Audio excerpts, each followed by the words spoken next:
Well, kia ora whānau, my name's Christie. It's awesome to be here together on this Mother's Day. It's a real honour to be able to share this morning. Thank you, Pastor David, for asking me.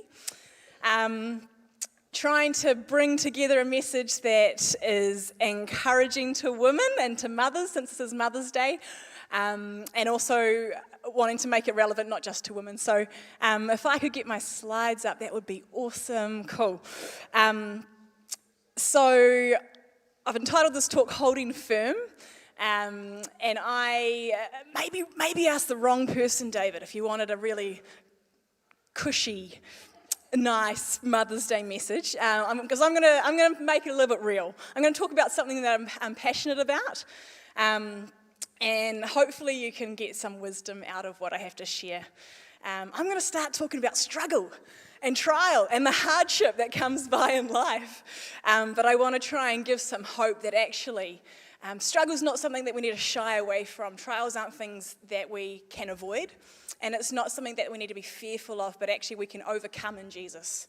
And He's equipped us, and He's prepared us, and He's with us through this every step of the way. So I'm going to start with some of Jesus' words from John 16. So John 16, verse 33. So this is Jesus talking to His disciples. Just before this, He's been foretelling of end times. He's been talking about hardship. And He goes on to say, I have told you these things so that in me you may have peace. In this world you will have trouble, but take heart, I have overcome the world. So I get a few things from this passage. The first thing I get is we will have trouble. We shouldn't be surprised if we have trouble, when we have trials. And this just talks to anything in our lives. And if life has taught me anything, if you're not struggling with one thing, then it's another. You know, there's very seldom are there seasons in our lives where everything is totally sweet. You know, there are challenges, be them big, be them small, whatever they are, there's challenges all the way through life. Let's expect them. Let's not be thrown by that. But actually what else this says is that in Jesus, we can have peace. And we can have the assurance that He has overcome that struggle. He has overcome the world and everything in it and of it. I think all of us mothers, if we put our heads together, I'm sure if we're honest, we can say that being a mother is, yes, it's amazing, it's wonderful, it's such a gift, but it's also got to be one of the hardest, most growing experiences of our lives. Am I right? Any other mothers agree with me this morning? Julia does? Good, Julia does. She's talking next. So, look, I can think of the prolonged seasons, babies waking all hours of the night, the utter exhaustion, all the challenges that come with growing little ones. I remember going into our very first COVID lockdown, which now almost seems a lifetime ago, but our eldest was about 20 months, so not quite 2, and our second was 7 weeks old. So I had this newborn, very unsettled baby with this child who, not even 2-year-old who could hardly talk to me. And my husband, who's Nick, he was an essential worker, so he was off to work each day, and all of a sudden I was on my own. And you lose your support, feels like you lose your support network, or you can't go out and see people. People can't come to you. All of that, flipped on its head. That was a hard time. And we can all think of our own hard times. There's been over the years, there's been hardly a year that's gone by that we haven't had a medical emergency in our family, that we haven't had to call an ambulance, that we haven't had, a close person in our lives diagnosed with cancer. There's lots of different struggles that go on in our world. And I'm gonna read next from Romans, from Paul, who was an apostle in the Bible, who knows a lot about suffering. So he was in prison on and off. He was ultimately martyred for his faith. And let's just read what he has to say about suffering. So he says, not only so, but we also glory in our sufferings, because we know that suffering produces perseverance, perseverance character, and character hope. And I just love the opportunity in amidst the struggle of life, the opportunity that actually that suffering will produce in us a perseverance that we wouldn't have had to navigate or experience or develop had we not been through that hard time. And that then goes on to create this depth of character and in that hope for the future. So we should expect trouble, but we don't need to be shying away from it. We don't need to be fearful in it. We have God's strength to be able to try and navigate these seasons. Another verse from Paul in Philippians 4:12-13. I know what it is to be in need, and I know what it is to have plenty. This is Paul, who's been in and out of prison, often relying on other people's for his day-to-day needs. I have learned the secret of being content in any and every situation, whether well-fed or hungry, whether living in plenty or in want. I can do all this through him who gives me strength. Isn't that an encouragement? That even if things might seem hopeless, even if things might seem completely broken, we can rely on God's strength in those seasons and in those moments. And Veronica, man, your testimony just talks to that, doesn't it? That in those situations where it seems hopeless, when you had this significant brain bleed where your life could have been ultimately ended or completely changed, God totally turned up because you called on him and you invited him into that broken space. There's a lot of talk in the secular world at the moment about resilience, and I think there's something to learn from this. And it's this is ultimately God gives us resilience and builds in us that character and that ability to be resilient in these hard times. So, just next slide. The next slide is a definition that I've come across about resilience, and I really like this. It's about the contentment in the acceptance of what is. So the ability to be able to be content in whatever circumstance that you're in. That's what Paul was talking about as well. Being content whether you're in need, whether you're in plenty, whether you're in hard times, whether you're on the mountaintop. Being content in that season. And accepting what is happening as well.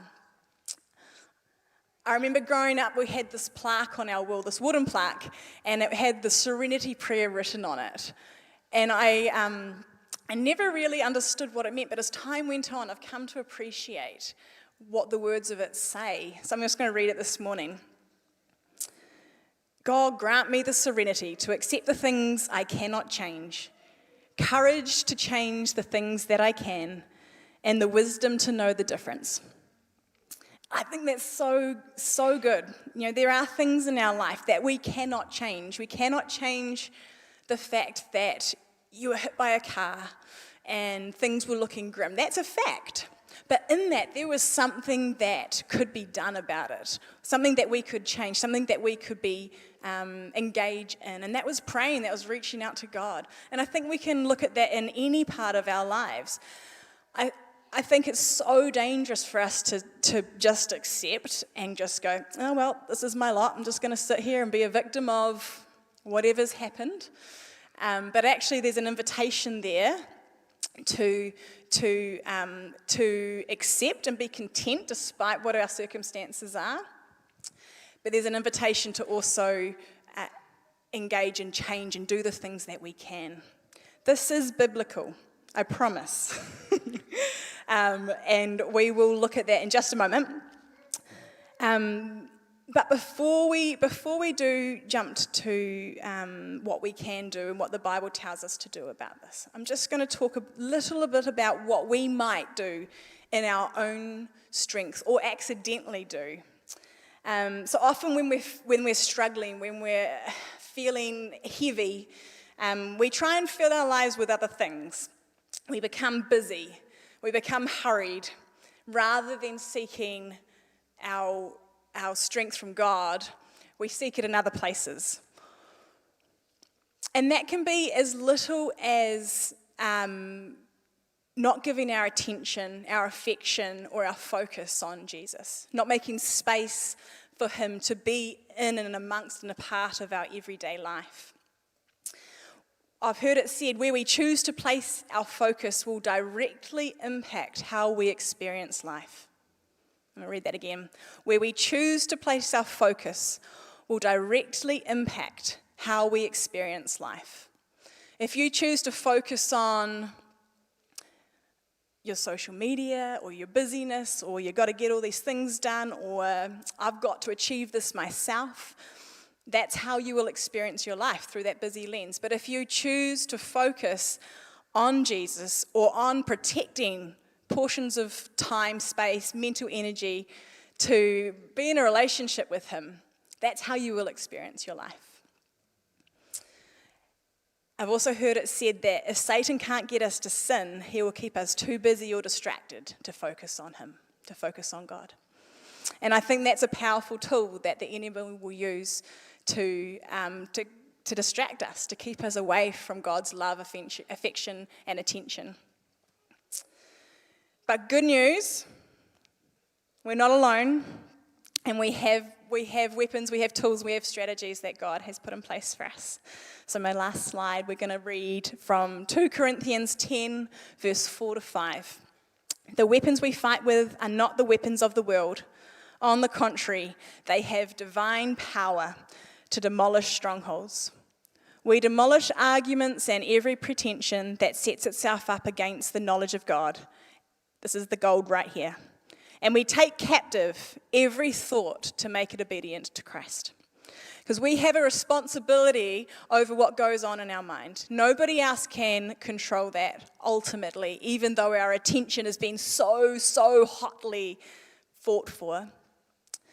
We have a responsibility to take captive the thoughts, to submit them to God, and actively fill ourselves with God's truth. So in order to live in peace, we should, despite trouble, we should expect trouble. We need to put our focus, our attention on Jesus, on the things of God, aligning our minds and our truth with him, and on actually investing in our relationship with a God who loves us and wants to know us. So on that, I'm going to pass over to Julia.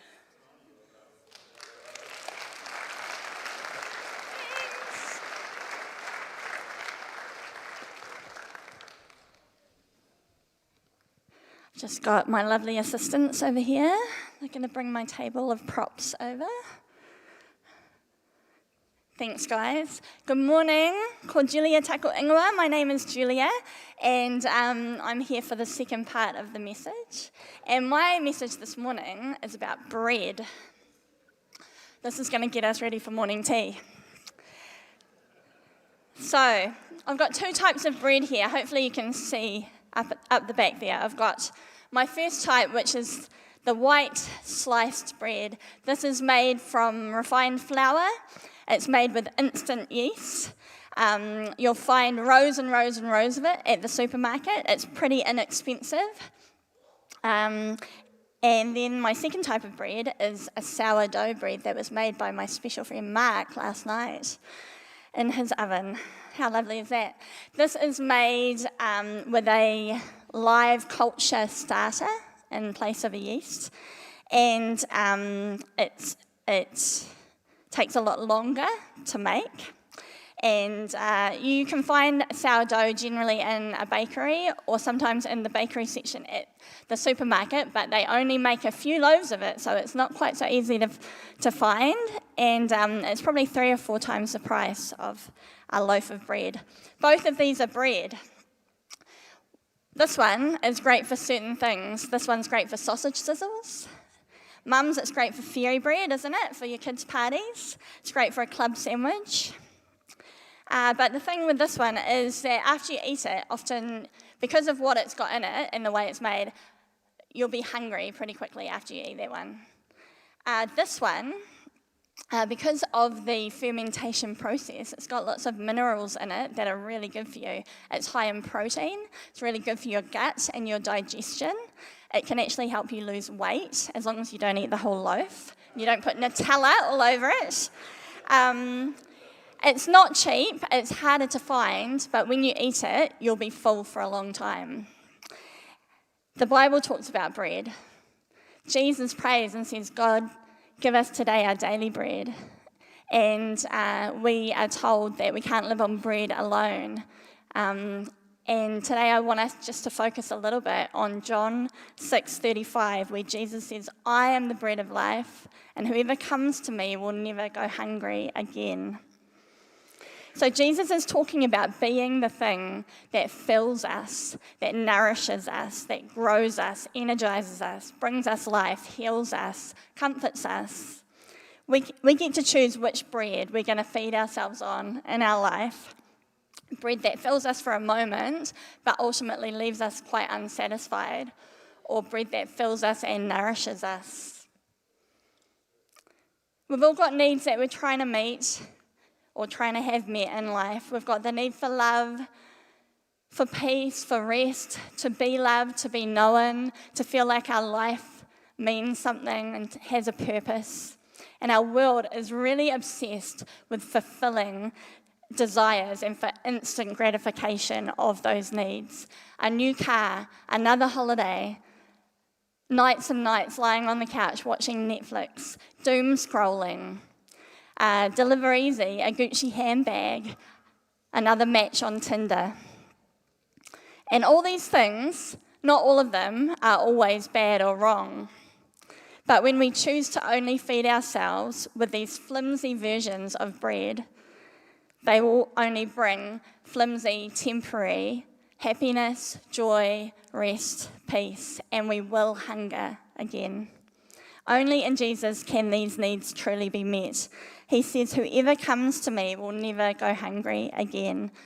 And a chapter before this, he meets with this woman. Jesus meets with this woman. She's collecting water at a well. And he gently starts to reveal himself to her. And he starts talking to her about the mess that she's found herself in her life. She's had a number of husbands. She's now with someone who's not her husband. She's, desperate. She doesn't know what she's going to do with her life. And they're talking about the water that she's collecting. And he says, you're trying to fulfill your thirst with this water. And this water isn't just the water that she's collecting. The water is the things that she's trying to feed herself with to make herself feel loved and accepted. He says, if you come to me and drink the water that I offer, you'll never be thirsty again. Everything else that we try to use to satisfy our needs will leave us unsatisfied. And just like the white bread, it's a great quick fix. If you're hungry, if your kids are hungry, it's often what we turn to. Have a sandwich, make some toast.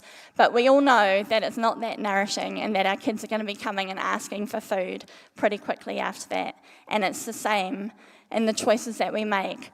We can be left really unsatisfied when we choose the flimsy white bread. Don't get me wrong, I love a night on the couch watching movies. I really enjoy going shopping.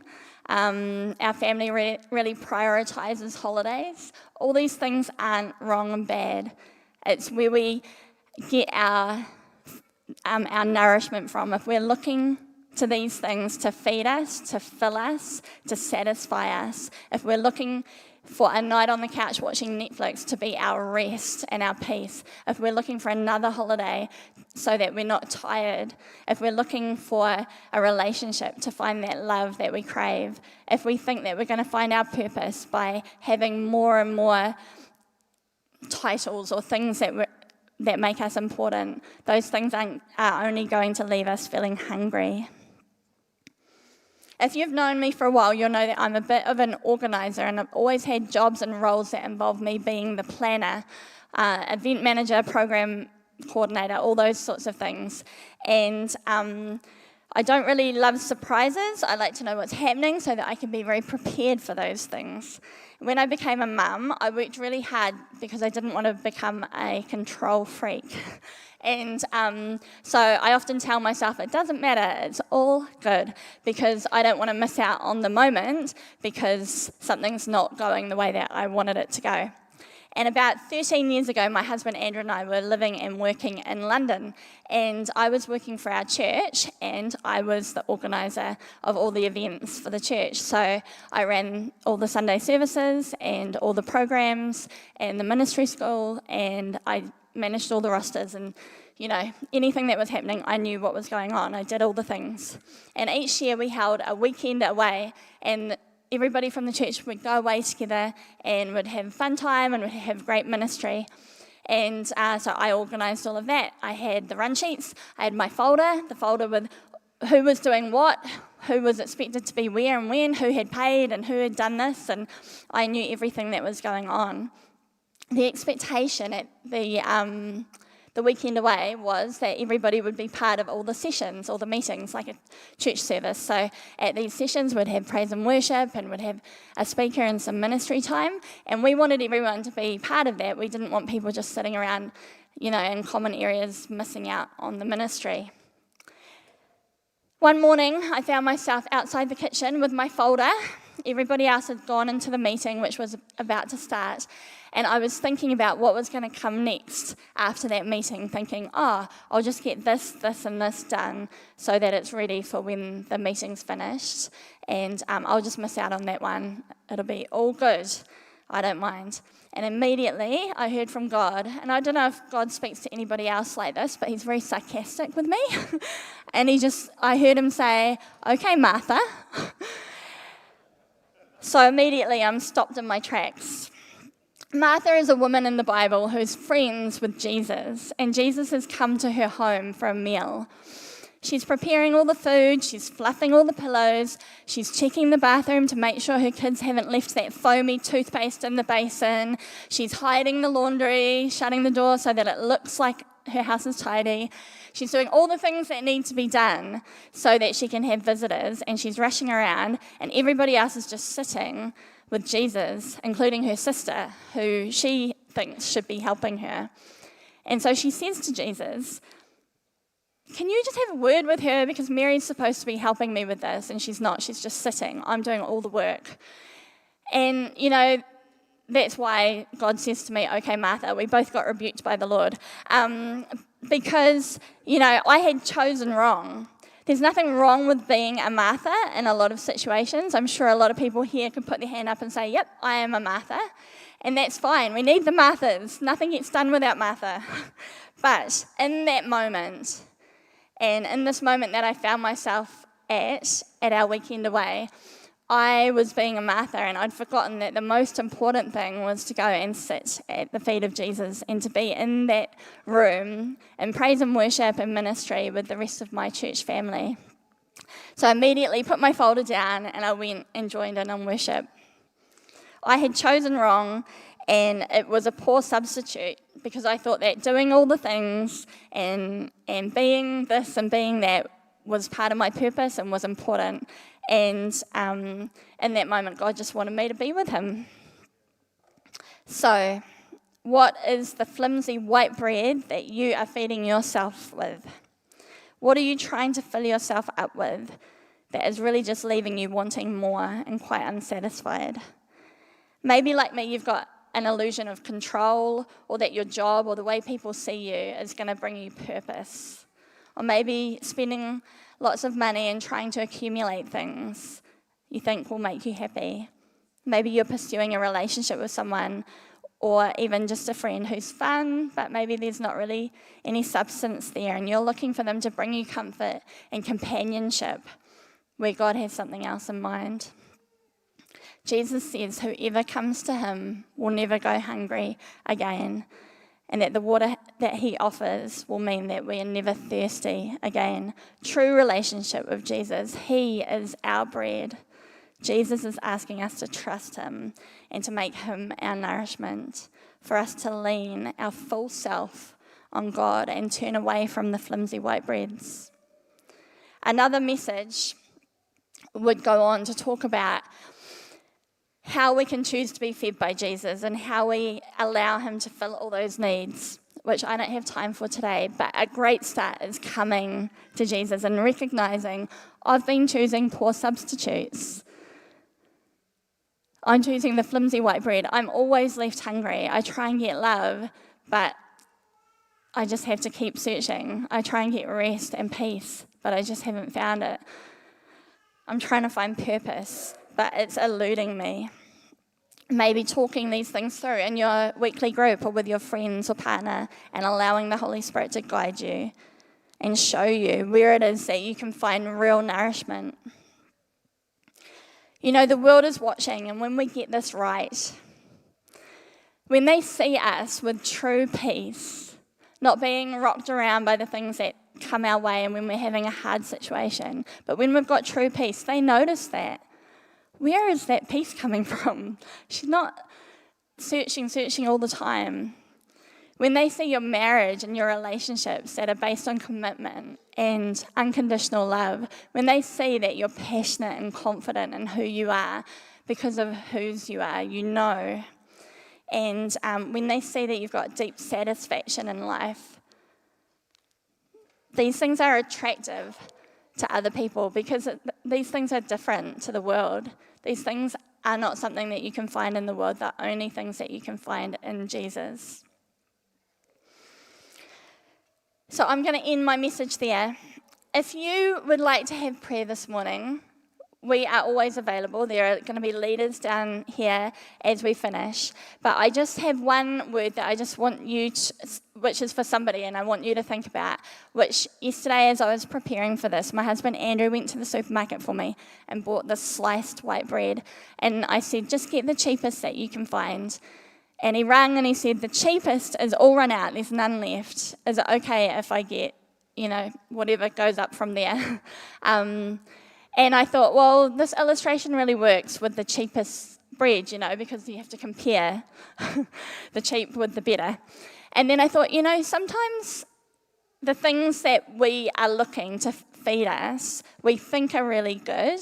This bread comes in a nice wrapper, and it probably says things like high in fibre and low in sugar and things like that. But in the end, it's still just cheap white bread, refined flour that's not going to fill you.